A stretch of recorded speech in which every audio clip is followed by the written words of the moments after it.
Hola, buenas tardes a todas y todos. Les damos la más cordial bienvenida a la sesión número 18 del seminario web CONASAMA-CEP, actividad colaborativa entre la Secretaría de Educación Pública y la Secretaría de Salud por medio de la Dirección de Desarrollo de Modelos de Atención en Salud Mental, que es parte de la Dirección General de Políticas Públicas de la CONASAMA.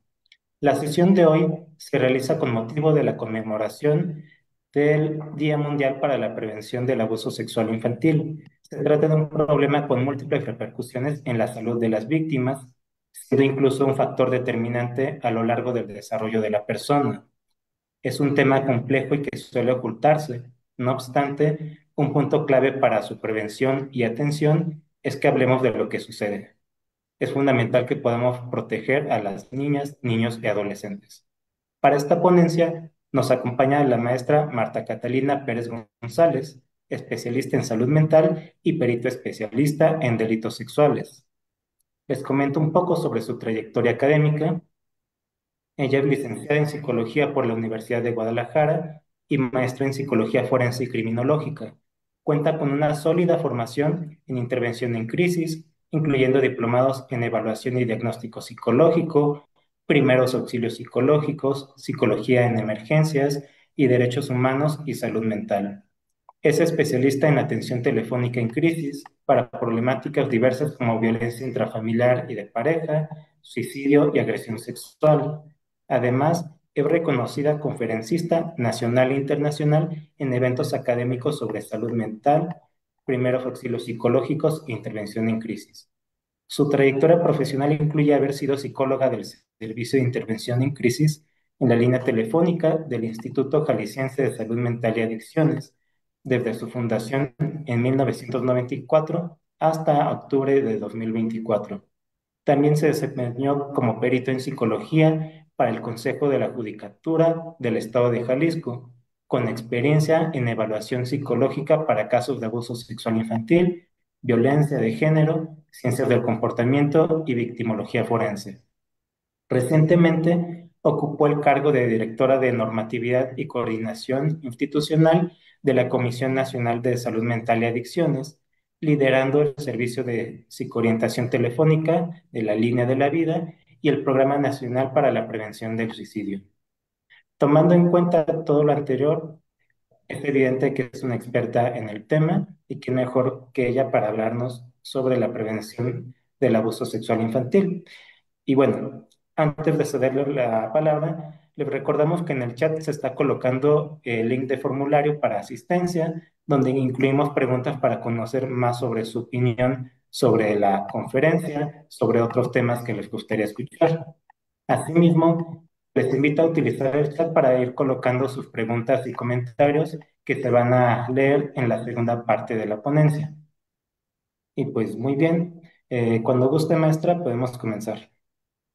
Muchísimas gracias, doctor. Qué amable que me inviten a participar y con mucho gusto, pues estoy el día de hoy transmitiendo un poco de información en este día tan importante en donde hay que concientizar a la población de que el que no se conozca no quiere decir que no exista y hay que prever y poder hacer algo al respecto. Y qué bueno que en este tema vamos a tocar precisamente a una de las áreas tan importantes como puede ser el- la docencia, es a veces la segunda casa, ¿sí? Donde vemos que precisamente son los profesores quienes están precisamente dando a conocer cómo se presentan si se dan estas conductas o no dentro del aula y que prácticamente pueden ellos desde esa parte hacer una llamada de atención, tanto para los padres, para prevenir de que se presente esta conducta o inclusive pues ver las posibles opciones de si ya ocurrió, qué poder hacer. Bueno, ¿se ve bien mi presentación? Sí, ¿verdad? Está bien, Perfecto, perfecto. muchas gracias. Entonces, pues, sin más preámbulos, les comento. Precisamente este día en la CONASAMA estamos pues solidarizándonos para fortalecer en la protección de la salud mental de niñas, niños y adolescentes. Sabemos que es una población prioritaria en donde nosotros tenemos que dar un impulso al apoyo en esta población. Y en este sentido, qué mejor que poder hacer una atención integral en el manejo del abuso sexual infantil. Y bueno, poniendo a su disposición la línea de la vida, es el 800-911-2000, que está abierta 24 horas los 365 días del año. Bueno, nuestra charla va a girar en torno a poder entender sobre la prevención primaria, secundaria y terciaria del abuso sexual infantil, sobre todo en el ámbito escolar, porque tenemos que entender que hay protocolos, procedimientos que se tienen que seguir al estar en una institución de carácter público o privado, que por supuesto en todos ellos hay que dar un seguimiento adecuado para los casos que pueden ser posibles casos. No tenemos que saber o tener la certeza de que ocurrió, porque prácticamente de eso se van a encargar otras personas especialistas en el tema que van a hacer los peritajes correspondientes para determinar si ocurrió o no ese abuso, ¿sí? Pero ya veremos más adelante. También vamos a hablar un poco de las habilidades docentes para identificar y identificar las señales por las cuales puede presentar un niño.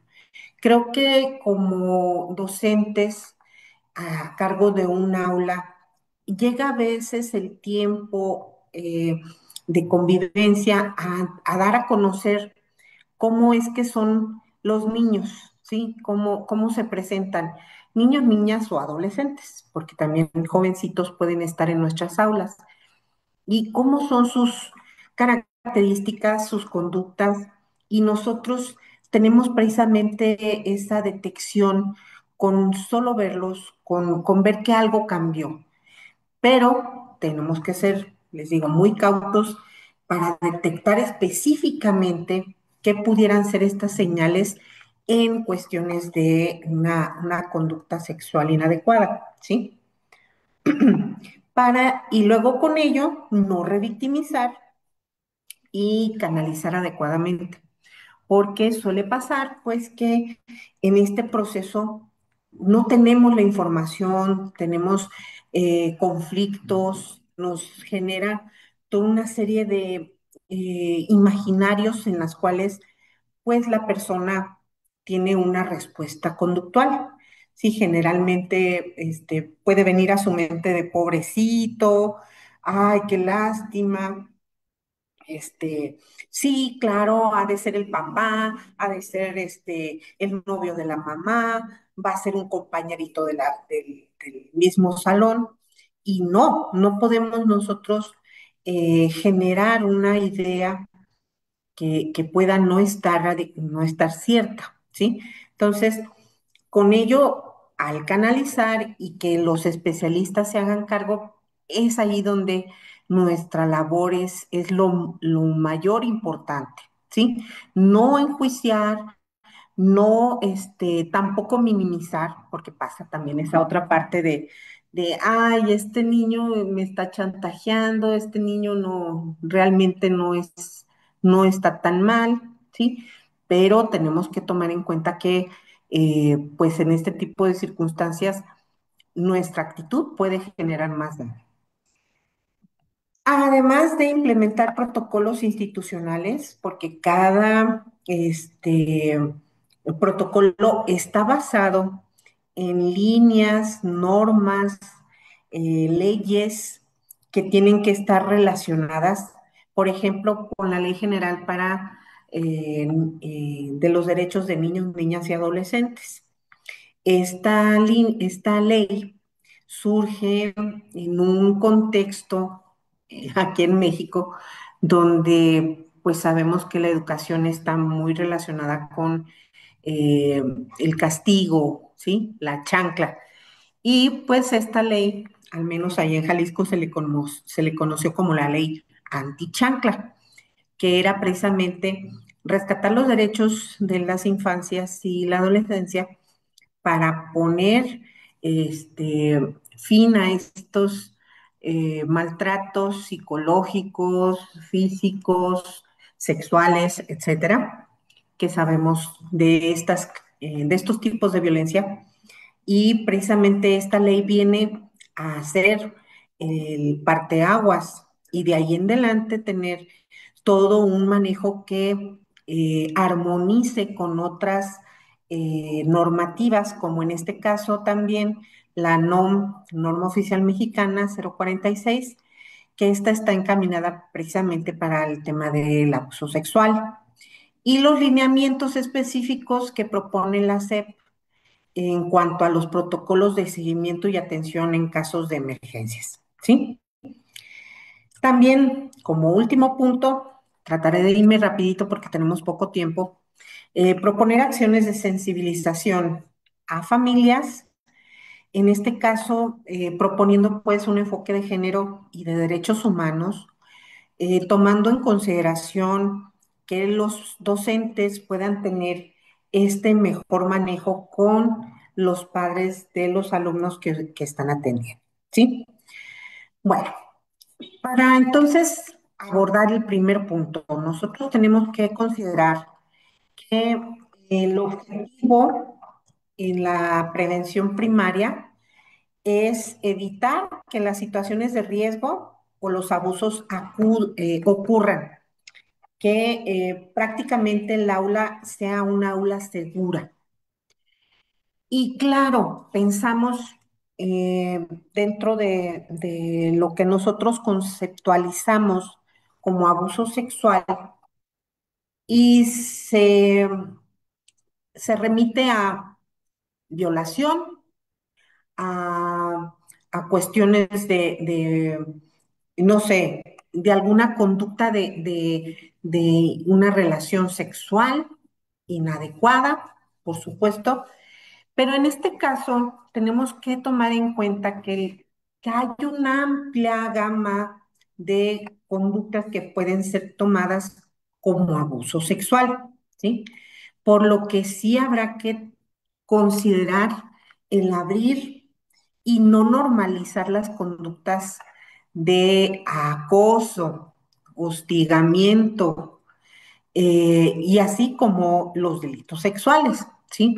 Esta amplia gama de conductas van precisamente hacia ir encaminada desde esa primera parte, ¿sí? De cómo se tratan entre los compañeritos, ¿sí? De cómo es el manejo entre niñas, niños, niños, etcétera. Todo tipo de combinación, porque a veces es ahí donde empieza el proceso de normalización, de cómo se tratan, de cómo son los chistes en contra de ellos o en contra de ellas, el trato, ¿sí? Si son violentos verbalmente, que sabemos que es algo muy común y que lamentablemente se favorece en estos medios en donde hay pues la camadería, el convivio, pero lamentablemente hay que tener una plática de concientización en la no normalización de la violencia, de no seguir realizando este tipo de formaciones que nos llevan al proceso de denigrar a la mujer o al varón por sus preferencias, por su conducta, etcétera, ¿sí? Se orienta a promover una cultura de respeto, de igualdad y de autocuidado, ¿sí? De saber cuándo decir no, ¿sí? Aunque sea una persona adulta, aunque sea alguien de respeto, porque sabemos, lamentablemente, que dentro de las estadísticas, este, pues estamos viendo que el ASI, la agresión sexual infantil, se genera a partir de un adulto, ¿sí? Desde su relación de poder y que generalmente tiende a ser alguien cercano y en ocasiones familiar. Y con ello sabemos que esta relación, lamentablemente asimétrica, hace que haya este sometimiento, esta conducta de no poder decir no. Y de ahí la condición de autocuidado, donde el niño aprenda a decir no, a pesar de que sea quien sea, ¿sí? Y que a veces, lamentablemente, en la educación que se nos brinda dentro de casa, pues es respeta a tus mayores, usted no tiene que ir en contra de lo que ellos digan, ¿sí? Y eso nos va formando a ir entonces asumiendo que lo que nos diga un adulto lo tenemos que hacer, ¿sí? Eh, las estrategias en este sentido tienen que ir desde conocer, si ya se tienen los protocolos, conocerlos. Yo sé, por supuesto, que la Secretaría de Educación cuenta con estos protocolos de los cuales ustedes pueden hacer una búsqueda rápida en internet y tenerlos a la mano.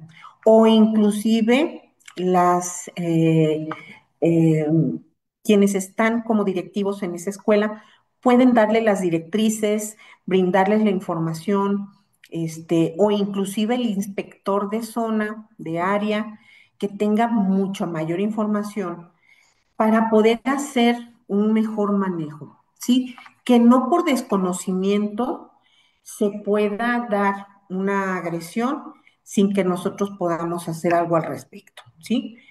Investigar.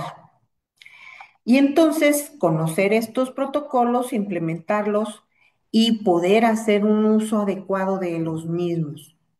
¿Esto qué hace?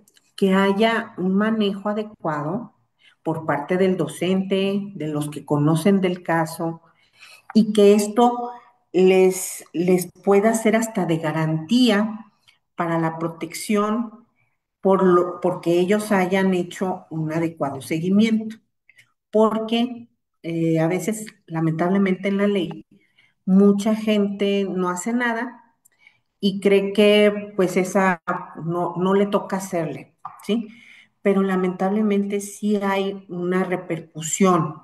El que yo supe del hecho y no hice nada, y eso hace caso omiso por la vulneración o la violencia que se está ejerciendo a un menor. Entonces, de ahí que es muy importante no cruzarnos de brazos, tener los protocolos escolares que se deben de seguir para entonces nosotros contar con el seguimiento adecuado en este tipo de casos. Garantizar la capacitación continua. Esta es como precisamente una de las primeras opciones que pudieran ustedes tener, pero también en Internet pueden tener muchas manuales, cursos en línea o solicitarlos inclusive a su propia entidad para que se les capacite en este tipo de temas. El establecer espacios seguros de denuncia y de acompañamiento, que generalmente son ya en las zonas específicas donde tendrán que hacerse llegar estos protocolos completamente requisitados para que se dé el seguimiento. Diseñar campañas escolares, ¿sí?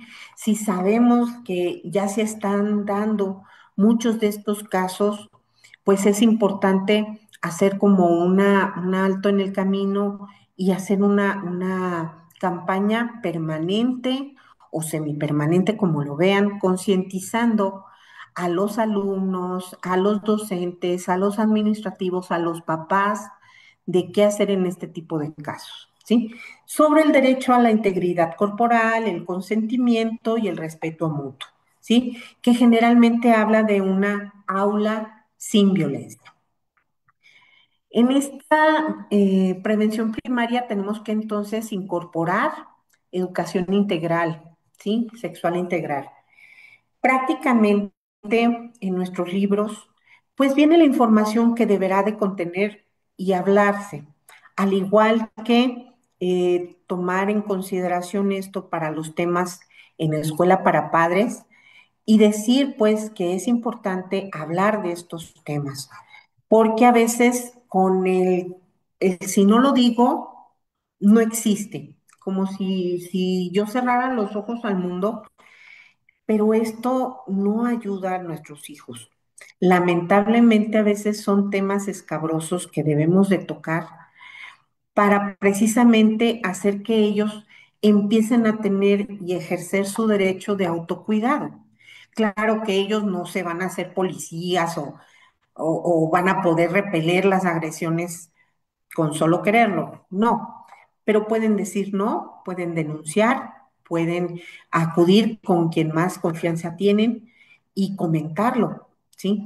Y generalmente esto se desarrolla con plática, con el que los padres tengan una alianza con sus hijos de plática, de retroalimentación, en donde se puedan hablar de cualquier tema y no regañarlos, porque eso suele pasar en la dinámica del hechizo del agresor, es que si tú dices algo, tus papás se van a enojar y te van a regañar.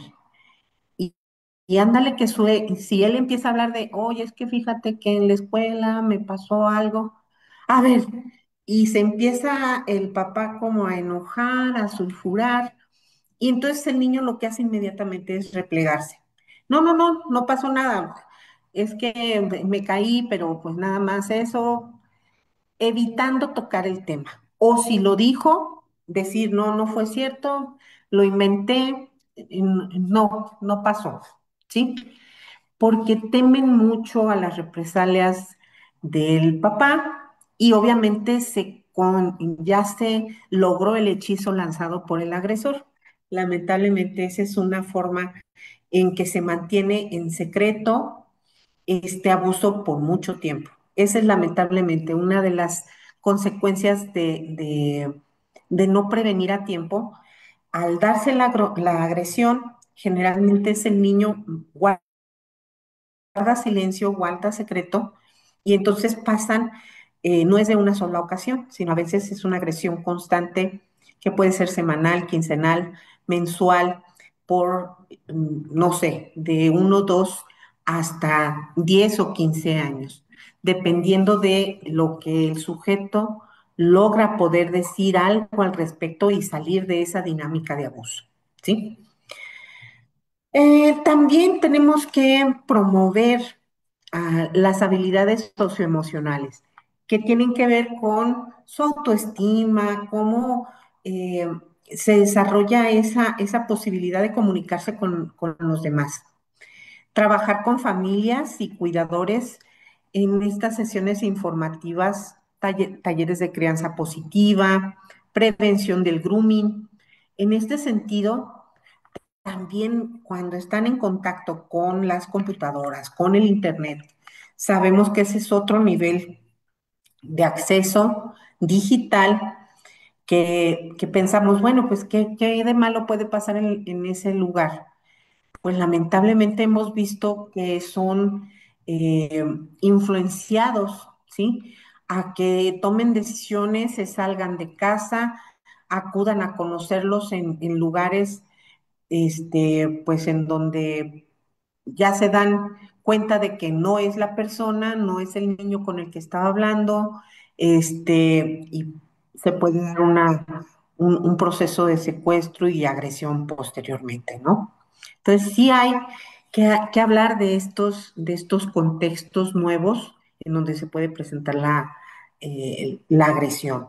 El promover el uso responsable de tecnologías, que siempre es eh, interesante ver cómo a veces los padres toman a la tableta, al celular o la computadora como si fueran niñeras digitales. Sí, ay, sí, sí, mijo, vete, siéntate. Mira, ahí te estoy viendo y no te está pasando nada en la calle. Pero lamentablemente también tenemos que cerciorarnos cuánto tiempo está en la computadora, ¿sí? ¿Cuánto tiempo le destinamos para que pueda estar en contacto con otros? ¿Qué páginas visita? Tener una cercanía con nuestros hijos y acompañarlo en esa búsqueda de información, qué es lo que le gusta ver, cómo tenemos nosotros también nuestros propios candados en esto de la seguridad. Y créanme, a veces la brecha generacional hace que haya problemas en cuanto a, ay, no, pues yo no le sé nada a la tecnología. Él es el que me arregla a mí las cosas del celular, que si la computadora, él sabe más que yo. Ahí sí es donde digo que los papás pues se tienen que enterar de todo y saber de todo, por lo que promover una seguridad digital es lo mejor. Entonces, es importante precisamente el uso responsable de las tecnologías y cómo acompañarlos, teniendo una distanciación crítica, ¿sí?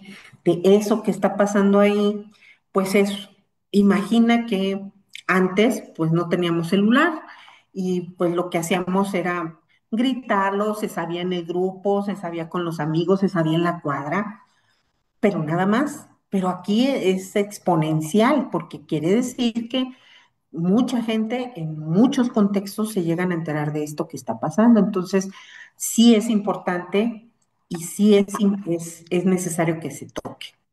Los componentes estructurales, que se hablen de espacios escolares seguros, en donde pues se tenga una supervisión.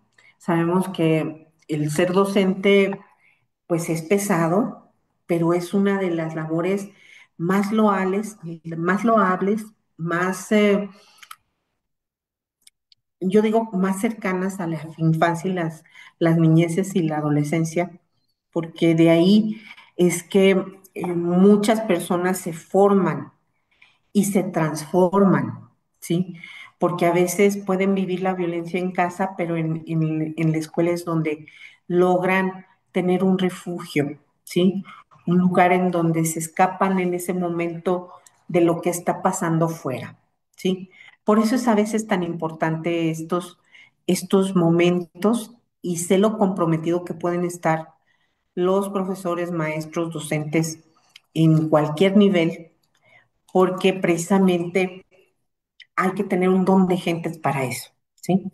Conocer las políticas institucionales de tolerancia cero a la violencia y el acoso sexual. Generalmente, todas las instituciones educativas están suscritas a este tipo de manifiestos, ¿sí? Pregunten por el suyo, pregunten por su institución. Muy probablemente ellos tengan precisamente ese contenido que ustedes puedan revisar. Participación estudiantil de la creación de códigos de convivencia. La prevención secundaria tiene que ver con identificar y actuar ante posibles casos ya de abuso sexual o de riesgo, ¿sí? Sobre todo para interrumpir que se siga dando la violencia y aparte evitar la escalada. Para esto ya en los protocolos nos van a indicar qué pasos a seguir a partir de que tengo la sospecha de que hay una persona, un niño, niña, adolescente con una agresión, ¿sí? Para esto tener muy afocar o focalizada la observación, la escucha y la intervención institucional en este tipo de casos. Detección temprana, para lo cual conocer de los signos conductuales, emocionales y físicos que sufre una persona con agresión sexual, promover una cultura escolar en donde se sientan seguros de hablar, ¿sí? Escuchamos y no juzgamos.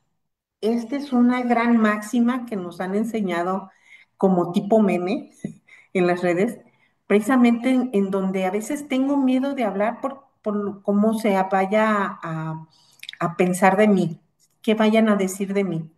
Y en eso es muy importante nosotros tenerlo muy claro. Establecer mecanismos de reporte confidencial interno, ¿sí? Priorizando el bienestar y la protección de inmediata del niño o niña adolescente. Eso tiene que quedarnos muy claro, porque a veces nosotros, bueno, ¿sabes qué? Es que no estoy segura, no, cualquier cosa, cualquier situación, tiene que quedar muy claro este reporte de que noto con estas características sin tener un prejuicio.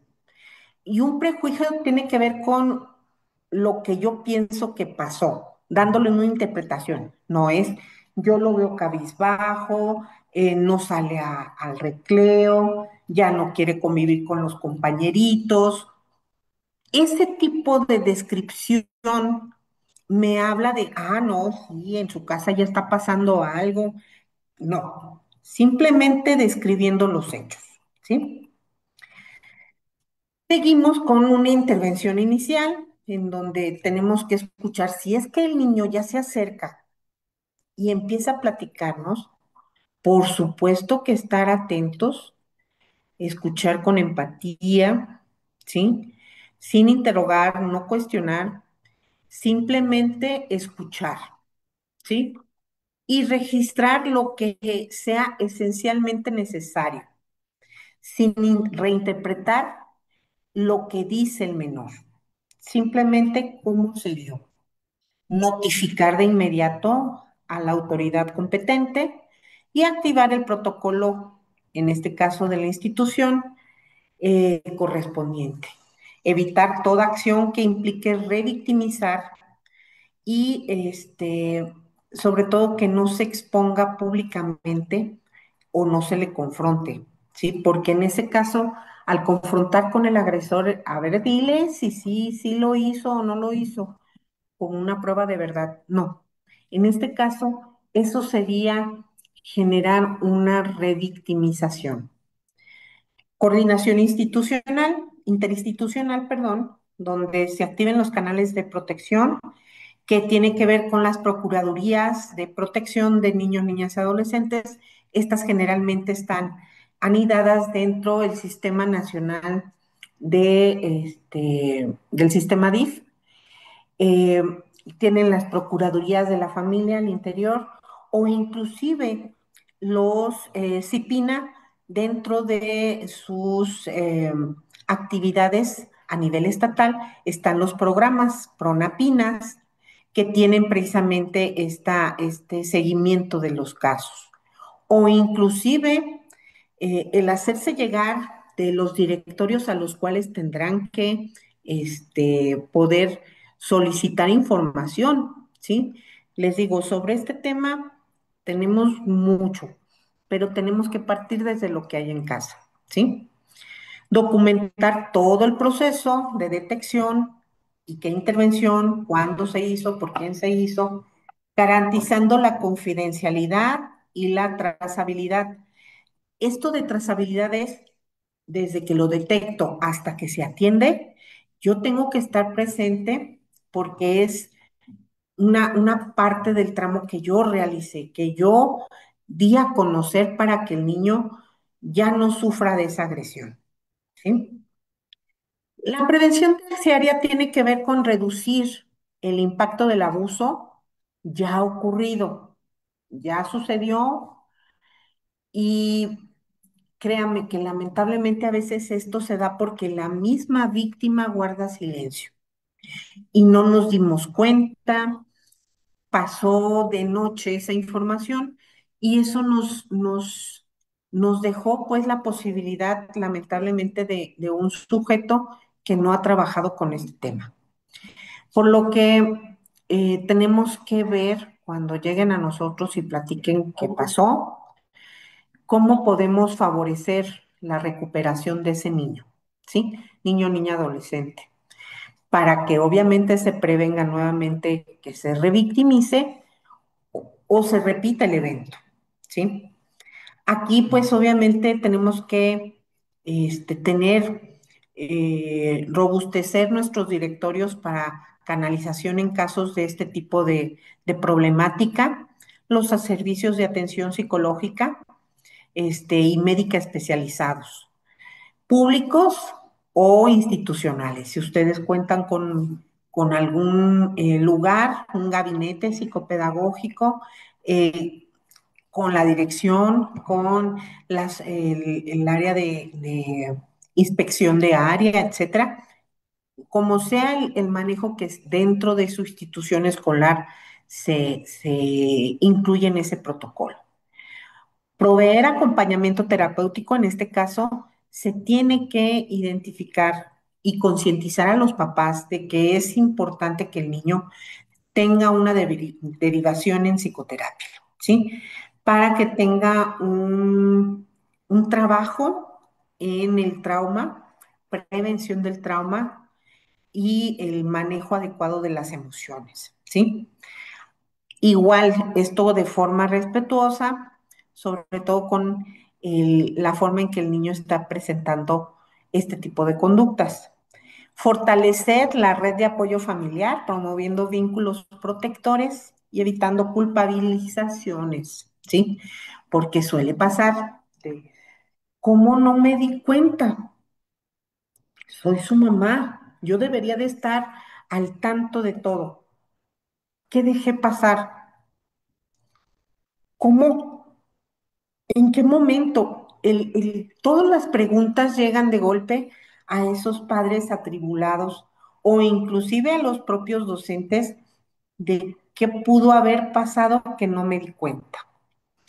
Hacer un seguimiento institucional para monitorear la reincorporación escolar del menor, porque sabemos que habrá momentos en donde el niño tenga pues algunos periodos de ausencia, ¿sí? Pero esto puede ser temporal. Nosotros siempre recomendamos que no se altere radicalmente la vida del niño, ¿sí? Sin embargo, sabemos que a veces estas circunstancias pueden llevar acciones de cambiarse de casa, de cambiarlo, quitarlo de la escuela, cambiarlo de salón, de divorcio de los padres, no sé, situaciones que ponen en gran estrés y que por supuesto pues va a haber un proceso en donde el niño se sienta que su mundo está cambiando y eso lo estresa más, ¿sí? Sabemos que de los 6 a los 12 años la idea de que un niño pueda permanecer lo más estable posible para desarrollar afectos, confianza en sí mismo, puede ser esa etapa lo más importante. Pero si no, no hay problema. Sin embargo, sí es importante cuando un niño se reincorpora tener esta información en mano para poder hacer un manejo adecuado y no revictimizar, porque vamos a, entonces a tener una forma de victimizar ahora sobreprotegiendo. Y también eso no es lo más adecuado, ¿sí?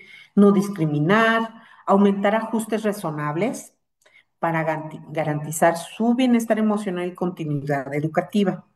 Generar espacios de debriefing es un lugar en donde se pueden tener grupos de expresión activa de las emociones, ¿sí? En donde se hable de lo que ha pensado, de lo que ha sentido y de qué puede entonces hacer al respecto, qué pasa con otros que pueden pasar por lo mismo y hacer un proceso de contención emocional.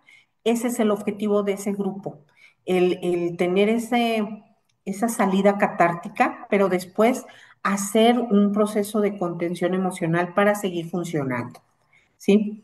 Evaluar la eficacia del protocolo institucional y corregir si hay algún tipo de fisura o un malentendimiento de estos procedimientos.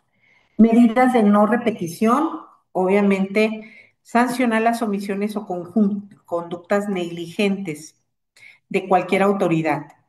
Es importante que el secreto lamentablemente hace que haya una circunstancia de encubrimiento, ¿sí? Y de ahí, pues lamentablemente, sabemos de muchos casos que llegan a la nota periodística, televisiva, en donde por no hacer algo al respecto, pues es que ya los padres se levantan en armas y hacen toda una serie de revelaciones a la sociedad, ¿no? Y esto hace que haya mayor victimización, por lo que tenemos que hacer una intervención inmediata y no permitir que se siga dando este tipo de conductas, no solo con el niño, sino con otros. Revisar periódicamente condiciones de seguridad y supervisión, reforzar campañas de sensibilización y sobre todo educación en derechos sexuales y reproductivos. Incorporar la experiencia de casos atendidos en la mejora continua de ese protocolo escolar. Pero bueno, ¿qué entendemos por violencia sexual? Cualquier conducta con connotación sexual, con o sin contacto, que daña al niño, niña y adolescente, ¿sí? Sin contacto es el acoso verbal, las insinuaciones, la exposición a pornografía, el sexting, ¿sí? Que lamentablemente es una forma nueva de convivencia de los niños en contextos de lo digital. El grooming, que es esa falsificación que de una persona que no sabemos detrás de la pantalla quién está contestando. Puede aparecer una foto de alguien, pues no sé, un niño, un adolescente que hable y que se comporte y que parezca, pero en realidad no sabemos. Puede ser una red de trata de personas, ¿sí?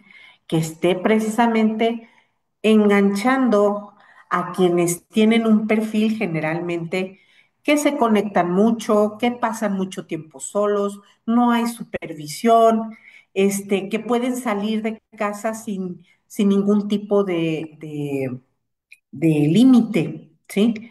Entonces, todo esto están perfilando estas personas con las preguntas, con lo que te ven conectado, con todo esto, y esto es un caldo de cultivo para ellos, porque de ahí a empezar a desarrollar vínculos afectivos, inicialmente no sexuales, y posteriormente pedirle cosas que vayan cada vez siendo más acoso, luego encuentros y de ahí pues obviamente la escalada hacia una agresión sexual, ¿sí? Los ejemplos con contacto son tocamientos, agresión sexual directa, violación, etcétera, ¿sí? Creo que ahí todos tenemos pues más una imagen más clara. Y con ello, pues obviamente, esta es una imagen que yo retomo precisamente como algo que nos habla precisamente de la composición de los tipos de violencia, ¿sí? ¿Qué es lo que tenemos que hacer? ¿Sí? Tenemos que tomar en cuenta los factores de riesgo que pueden estar cercanos a nuestro contexto, que no haya protocolos, que no se capacite al personal, que haya muchos estereotipos de género, homofobia. Capacitismo es el cómo yo eh, estigmatizo a un grupo de personas, ¿sí? Si yo veo que está, ay, es pobrecito, lo abusaron o fue agredido sexualmente. Eso, desde ahí, de esa percepción, ya lo estoy encasillando, ¿sí? En una representación que yo tengo sobre cómo se debe de tratar a una persona con agresión sexual, ¿sí? Y les digo, el pobrecito, el tratarlo con plumas, lamentablemente no es lo mejor, no es lo más adecuado. Ellos notan estos cambios que en el entorno se empiezan a dar y eso lamentablemente puede cambiar su visión, ¿sí? La formación en la que tienen que tener límites claros, ¿sí? Y el racismo. Conectividad sin supervisión, ¿sí? El que los padres tengan bien entendido que utilizan estos medios y que puede haber estos riesgos, ¿sí?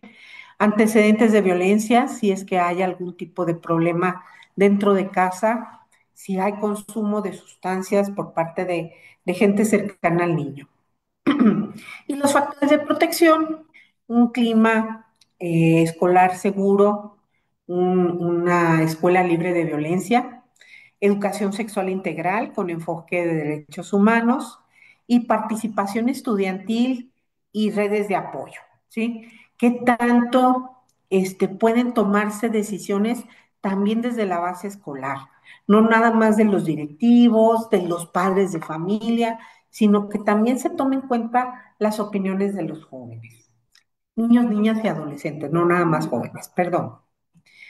Entonces, nosotros vamos a tener que identificar que la violencia puede darse por las relaciones de poder desigual, por supuesto, que se puede dar un proceso de seducción y si esto no funciona, a veces la coacción, ya directamente utilizar la fuerza, la violencia psicológica o física para ejercerla y obligarla a tener algún tipo de contacto en contra de su voluntad.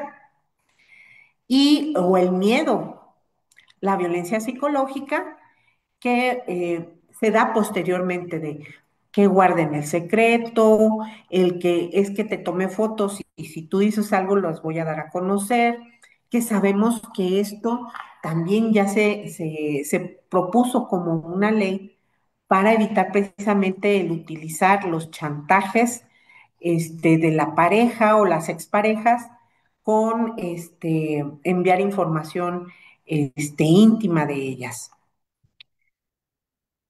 Tenemos que hablar cuáles son las personas generadoras de violencia.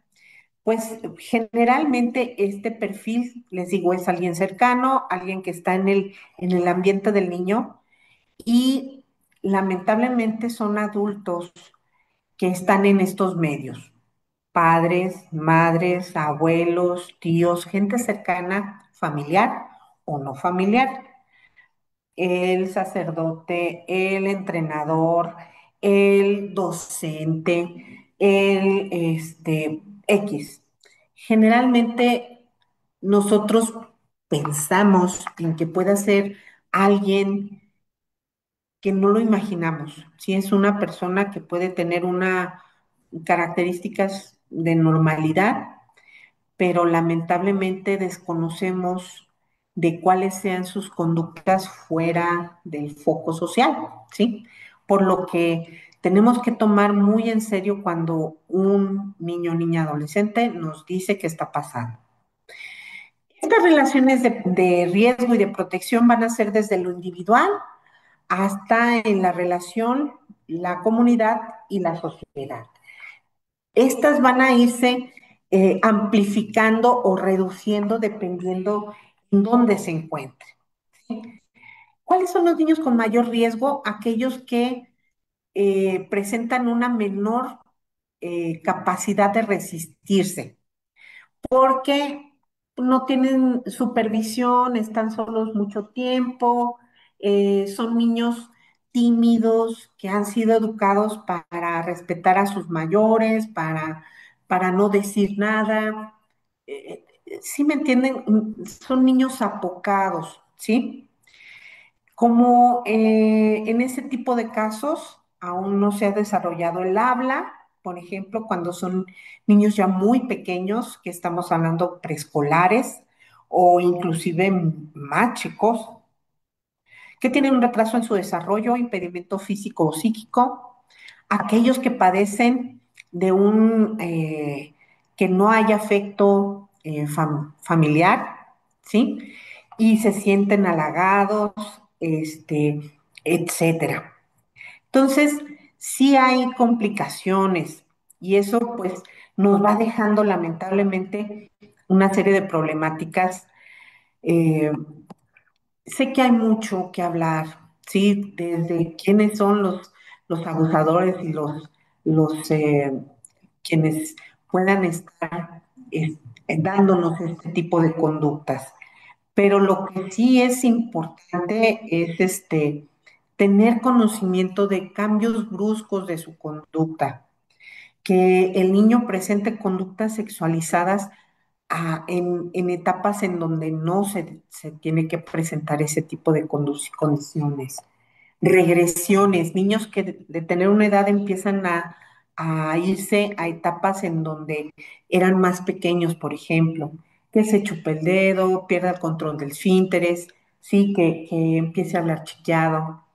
Lesiones, obviamente, sabemos que pueden ser físicas y que pues no tienen una causa médica clara, que hayan dibujos o narrativas con contenido sexual, pues ya sabemos adolescentes con algún tipo de presentación de alguna condición de salud mental, autolesiones, ideación o tentativa suicida, consumo de sustancias, sospecha de explotación sexual o de trata, disminución de su rendimiento, ausentismo, conducta sexual de riesgo, sexting, control por parte de los padres o de los adultos, ¿sí?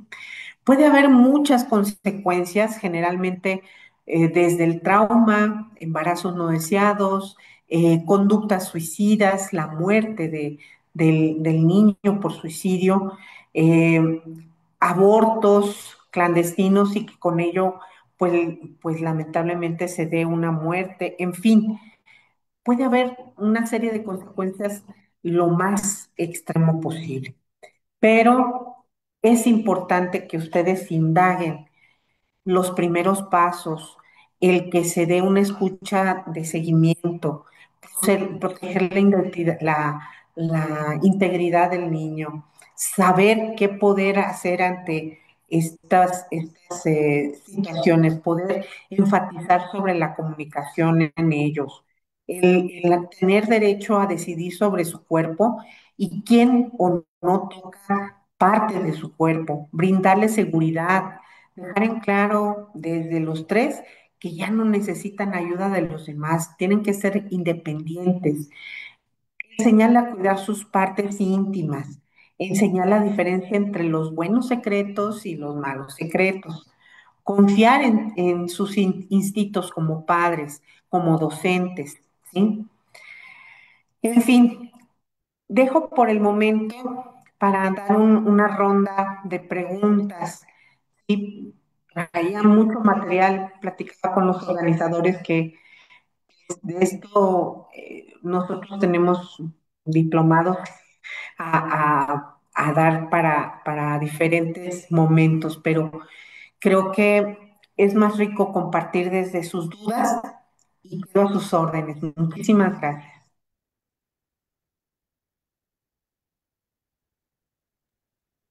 Muchas gracias, maestra. Como lo acaba de mencionar, pues es mucha la información, que incluso le menciono, hubo ahí algunos comentarios en el chat solicitando si se les puede proporcionar el material. Esto porque pues es mucha información y esto es un material de consulta muy valioso para todos los docentes, para todas las personas que están en contacto con niñas, niños y adolescentes. Entonces, si está de acuerdo, pues se vería la manera para que se pueda difundir. Por favor, créanme lo que yo les dejo es precisamente el que revisen el material, lo difundan, que no se quede con ustedes, al igual que nosotros lo puedan conocer más personas para poder evitar este tipo de condiciones. Muchísimas gracias, maestra. Y bueno, ahorita vamos un poco justos de tiempo, pero hay algunos comentarios en el chat. También se les invita a quienes no han colocado su pregunta o su comentario.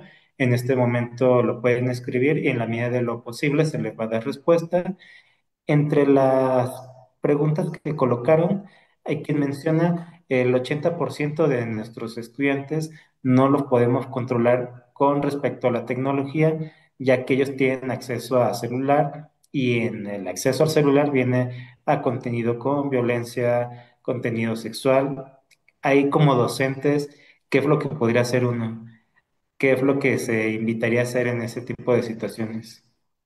Sí, claro. Yo creo que tiene que ir desde la formación en casa, el concientizar a los padres sobre la tecnología y el uso de la misma, pero posteriormente también al estar en un aula segura, eh, por ejemplo, lo que hacemos en algunos lugares donde pues no se va a utilizar el celular, tener cajas, repositorios al ingreso de las aulas en donde se regule precisamente, pero esto tiene que ser una norma que se comente con los padres mismos para que dentro del aula no se tenga el uso de estos dispositivos.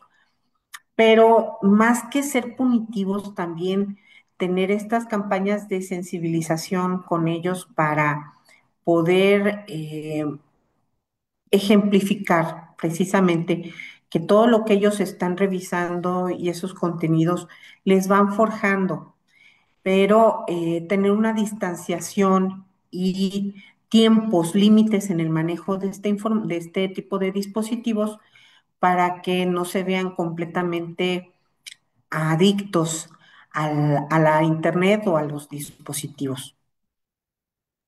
Muchas gracias. Qué importante esto de pues tener cuidado y educar con el uso de las tecnologías, ya que es algo que actualmente se utiliza cada vez más. Incluso he sabido de planteles, de docentes que lo llegan a utilizar ampliamente en clase. Entonces, es algo que pues está muy a la mano y pues qué importante el tener ciertas medidas de seguridad. Algunos comentarios con respecto a cómo se va a compartir el material. Esto probablemente se compartirá igual por estas mismas redes. Eh, Alguien menciona, ¿a qué edad es recomendable hablar con los niños sobre estos temas para que ellos puedan entenderlo y no lo malinterpreten? Esto entendiendo que pues, se refieren al tema de abuso sexual. ¿A partir de qué edad sería como recomendable que se pueda manejar el tema? Yo creo que es en relación también a lo que el niño conoce del tema o de lo que sabe o de lo que se acerque al padre. A veces sabemos, por ejemplo, que, no sé, yo le doy una nalgada, ¿sí? Este, Eso ya puede ser un proceso de agresión a su integridad física, pero también tiene una connotación sexual.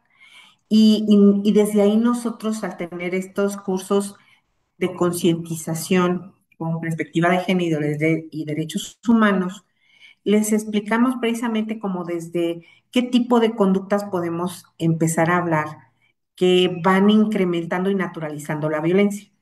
Pero para ya hablar directamente sobre, mira, hay este tipo de personas que hacen este tipo de conductas, pueden tener algunos libros, cuentos, bibliografía que se pueda revisar. También hay manuales para padres preparados, ¿sí? Para este tipo de temas sobre sexualidad, el manejo de sus derechos sexuales. Sí es un tema que pues nos llevaría otro largo tramo, pero es importante que el papá sepa que puede tocar el tema no tan abiertamente, pero habrá gente que quiera hacerte daño y estoy aquí para escucharte. ¿Y qué clase de daño? Bueno, te quiera llevar, te quiera alejar de nosotros, te quiera sacar de nuestra casa y no necesariamente decirle como para qué o detallar ya específicamente, no, pero sí que ellos puedan eh, hablar sobre esas experiencias que pueden haber estado cercanas a tenerlas. Entiendo bien, es como si fuera aplicar ciertas medidas de seguridad, no específicamente para el tema de abuso, pero si uno está vigilando, si uno está acompañando, si uno está monitoreando hasta cierto punto medios digitales, pues de todas estas formas se está haciendo la prevención, incluso sin mencionar tema de abuso. Ok, perfecto. Exactamente. Preguntan también sobre cómo hacer que ellos se acerquen para que lo puedan hablar. Y una pregunta que pues también va ligada y es, vamos, un tema bastante fuerte, pero ¿dónde se puede realizar una denuncia? Si tuviéramos que buscar la asesoría de manera inmediata, ¿cuál sería el dato que daríamos? ¿A dónde acudir? ¿A dónde llamar? Ahí sí, generalmente todas las entidades federativas cuentan con líneas de emergencia. En este caso, el 911 tiene la canalización a los diferentes centros de atención o si no, cuenta con los directorios para poder darle información. Pero siempre las procuradurías, sobre todo siempre habrá un tipo Procuraduría del Menor, que al menos en Jalisco es la Ciudad Niñez, en donde pueden ir los padres, hablar del caso, pedir información y con ello entonces tomar decisiones. Hay centros de justicia para la mujer en donde puede haber precisamente también la denuncia. Las procuradurías del gobierno de cada estado también cuentan con esta posibilidad de hacer denuncias directas. Muchas gracias. Ahí complementaré un poco que con la línea de la vida también uno puede acudir, puede hacer la llamada si no tiene el contacto directo de la Procuraduría más cercana y se le puede facilitar esa información. Y bueno, otra pregunta un tanto compleja. ¿Cómo actuar cuando el que hace daño, cuando la persona que realiza el abuso es una persona con una capacidad diferente?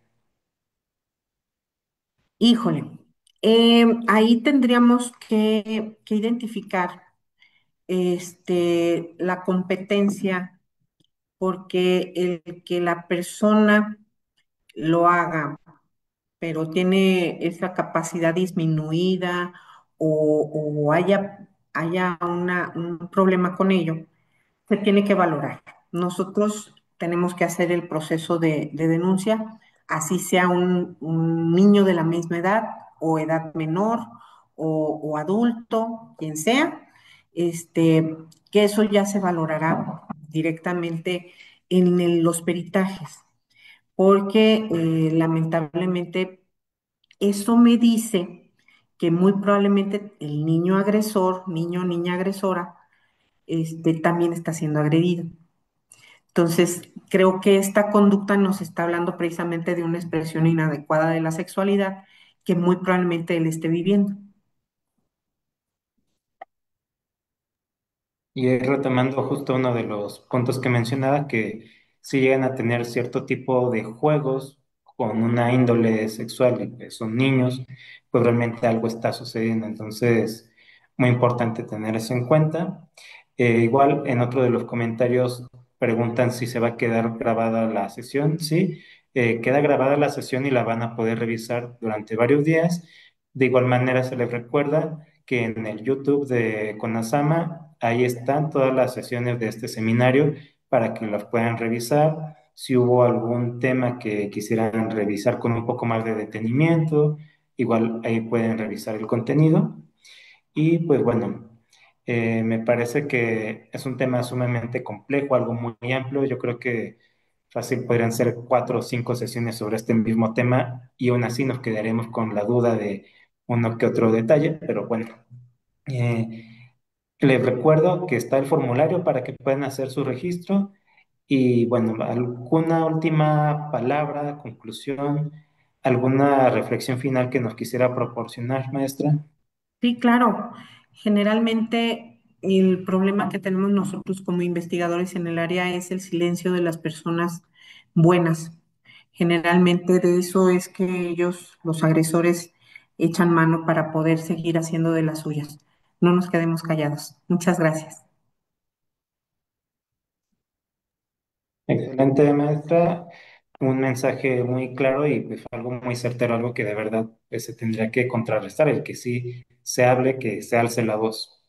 Muchísimas gracias por esta reflexión y por todo el contenido de la presentación de esta charla tan valiosa. Igualmente, se les agradece a quienes nos han acompañado en esta sesión. Se les hace el recordatorio de que la siguiente sesión será el miércoles 26 de noviembre con la ponencia titulada Cómo prevenir y manejar la violencia contra la mujer en la escuela. Es un tema urgente, algo sobre lo cual hay que hablar, es algo que pues se tiene que atender y prevenir de manera oportuna y que mejor que de mano con especialistas de salud mental. Pues bueno, les recuerda, 26 de noviembre, en el mismo horario. Tengan una excelente tarde, que estén muy bien. Adiós.